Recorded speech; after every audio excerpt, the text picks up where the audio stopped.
What better place than to give you a piece of Little England in the middle of New York City? It's a real find, isn't it?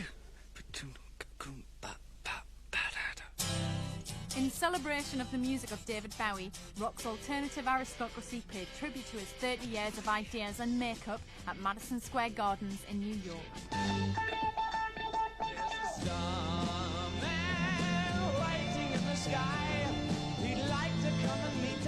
What was your favourite Bowie character? I would have to be Ziggy Stardust. I mean, Why? well, because that was the one that kind of started the whole thing off. Do you approach David Bowie differently now to how you did then? Why look at him like this? I'm very much a character when I go on stage, I feel. I mean, I Like an actor? yeah, I believe in my part all the way down the line, right the way down. I never know how to answer those questions. I suppose secretly I'm really just David Jones, you know. I don't think as David Bowie. I still think of myself as Jonesy. He's still good looking. He's still weird. He still sounds good. He's still, you know, he just doesn't seem like he's aged a bit. I want to ask you about other rock stars of your generation. Rock gods. Rock gods, David. Rock gods. Sorry, rock gods. Yeah. Other rock gods of your generation. They're merely rock stars that this generation are just merely rock stars. Yeah. They become rock gods when they realise they're probably going to have to start dyeing their hair again. You know, to get the younger revenue in the crowd, that kind of, you know, all that manipulation.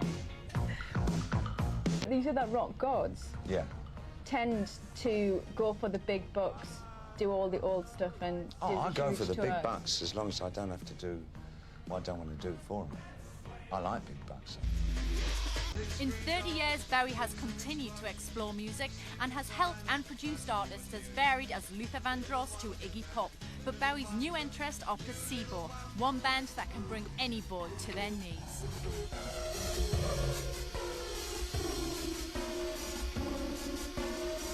Here I am. I'm in the bathroom with Placebo. Are you going to show the video?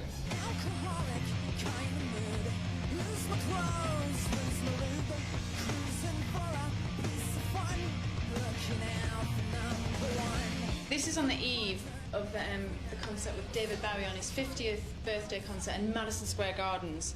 How do you feel? Honored, excited. It's quite sexy, but it's kind of twisted.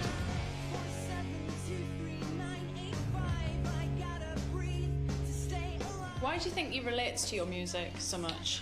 I think I remind him of his younger self, perhaps. I think he digs the makeup, maybe.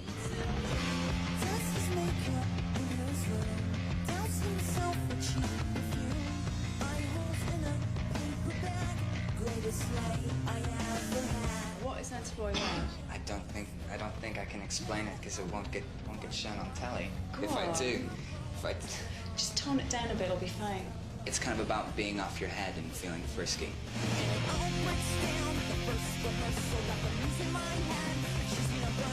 Is your image important to Placebo as a band musically? It's just how we dress. It's just how we kind of like, we go out like this, and this is how I look like most of the time, because the kind of rock and roll circus is where all the freaks go.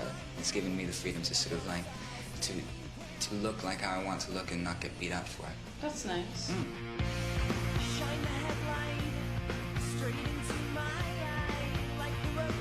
So lads, right, he's 50. What sort of a birthday present would be ideal for David Bowie? What do you give a man who probably has everything? Give him a kiss on the cheek. How's that? It's good. Yeah? And a new single, though. And our new single, yeah.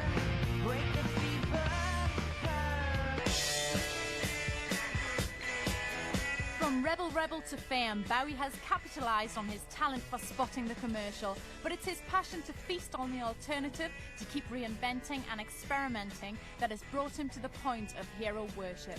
It's hard to explain the impact, maybe to an English audience, that he had on my American mind when I was about 12 years old, because there was really no one like David Bowie. I mean, I think we've come to accept alternative music globally as not such a freaky thing. But David Bowie in 1975 was like, he really was from another planet. How did you get over the hero worship thing?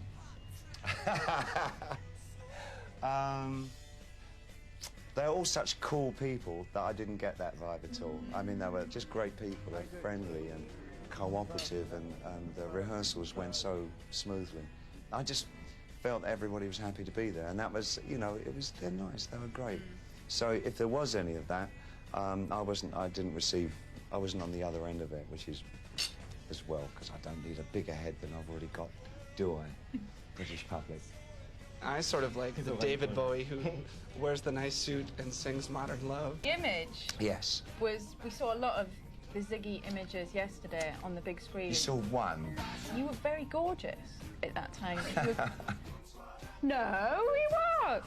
But you're still really good looking. Is looking sharp something that's always been important to you? I like my clothes. Yeah. I'm very British like that, you know. Get two Englishmen together and the first thing they talk about is their trousers. Oh, they're nice strides. Where'd you get them? Oh, they're great shoes. Paul Smith. It's true. It's true. The British are like, they're such dandies, you know. It's what makes them so lovable. Tributes arrived early last year for Bowie's birthday. America's Rock and Roll Hall of Fame opened their doors, as did the British. But for Bowie, such grand invitations are of little value. You won last year at the Brits the most outstanding achievement in music. Yes. Did you feel you deserved this? Do you know, I did it because I wanted to play the new single. I'm not big on the award bit at all. And I seriously did it because I needed to do some television on the single. It's the only programme that would have me at the time. So I did it. So bye-bye love. Yeah, bye-bye love. I don't believe in any of it, no. I think it's rubbish. I think it's trite to say it, but to start looking at music as though in some terms of an Olympian event, it's just not like that. It really isn't. The kinds of bands that I listen to, say Sonic Youth and Pixies and whatever, and they don't actually mean much to many other people, you know? And I think it's criminal, and secondly, I know that I'm right. I know that that music is fundamentally some of the most important popular music. They're not going to win awards because it doesn't sell in vast numbers. I could go on and on about this. In the artist thing and the writer. You've done the artist game. Artist. Would you be happy with just being remembered as a rock star, a rock god?